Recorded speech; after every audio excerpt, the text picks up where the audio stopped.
नमस्कार दोस्तों। भारत और न्यूजीलैंड के बीच आर्थिक, व्यापारिक और रणनीतिक संबंधों को नई ऊंचाई देने वाला एक बड़ा और ऐतिहासिक कदम सामने आया है।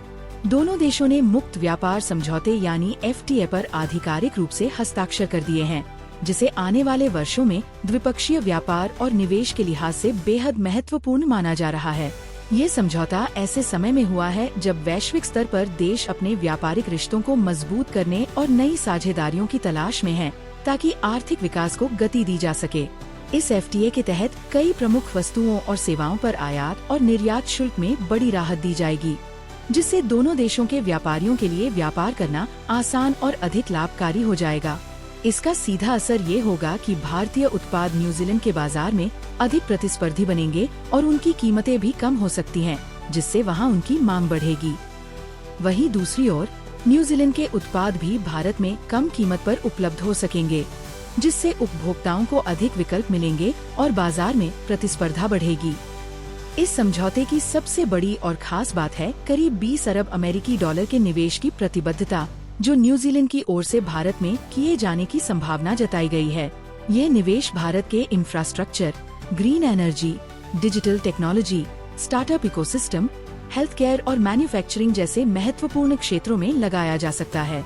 इससे न केवल भारत की अर्थव्यवस्था को मजबूती मिलेगी, बल्कि बड़े पैमाने पर रोजगार के नए अवसर भी पैदा होंगे, खासकर युवाओं के लिए। विशेषज्ञों का मानना है कि ये समझौता भारत के MSME सेक्टर के लिए भी बेहद फायदेमंद साबित हो सकता है, क्योंकि छोटे और मध्यम उद्योगों को अंतर्राष्ट्रीय बाजार में प्रवेश करने का मौका मिलेगा। कृषि और डेयरी सेक्टर में भी इस समझौते के व्यापक प्रभाव देखने को मिल सकते हैं, जहां दोनों देश अपनी अपनी तकनीक, गुणवत्ता और उत्पादन क्षमता का आदान प्रदान कर सकते हैं।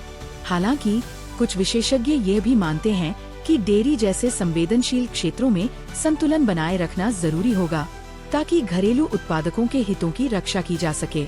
इसके अलावा शिक्षा और स्किल डेवलपमेंट के क्षेत्र में भी सहयोग बढ़ने की उम्मीद है, जिससे छात्रों और पेशेवरों को अंतर्राष्ट्रीय स्तर पर नए अवसर मिल सकते हैं। टेक्नोलॉजी और इनोवेशन के क्षेत्र में साझेदारी बढ़ने से दोनों देशों के बीच रिसर्च और डेवलपमेंट को भी बढ़ावा मिलेगा। ये समझौता केवल आर्थिक लाभ तक सीमित नहीं है, बल्कि इससे भारत और न्यूजीलैंड के बीच कूटनीतिक और सांस्कृतिक संबंध भी और मजबूत होंगे। विशेषज्ञों का यह भी कहना है कि यह कदम वैश्विक मंच पर भारत की बढ़ती आर्थिक ताकत और उसकी विश्वसनीयता को दर्शाता है, जिससे अन्य देशों के साथ भी ऐसे समझौतों की संभावनाएं बढ़ सकती हैं। सरकार का मानना है कि इस FTA के लागू होने के बाद दोनों देशों के बीच व्यापार का स्तर आने वाले वर्षों में कई गुना तक बढ़ सकता है, जिससे दोनों अर्थव्यवस्थाओं को दीर्घकालिक लाभ मिलेगा। इसके साथ ही ये समझौता सप्लाई चेन को मजबूत करने, व्यापारिक बाधाओं को कम करने और निवेश को आकर्षित करने में भी अहम भूमिका निभाएगा।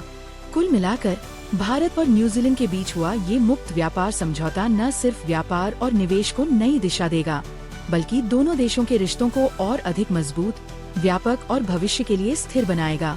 अगर आपको ये जानकारी पसंद आई हो तो वीडियो को लाइक करें, अपने दोस्तों के साथ शेयर करें और ऐसे ही अपडेट्स के लिए चैनल को सब्सक्राइब करना न भूलें। अपनी राय कमेंट में जरूर बताएं कि इस समझौते से भारत को कितना फायदा होगा।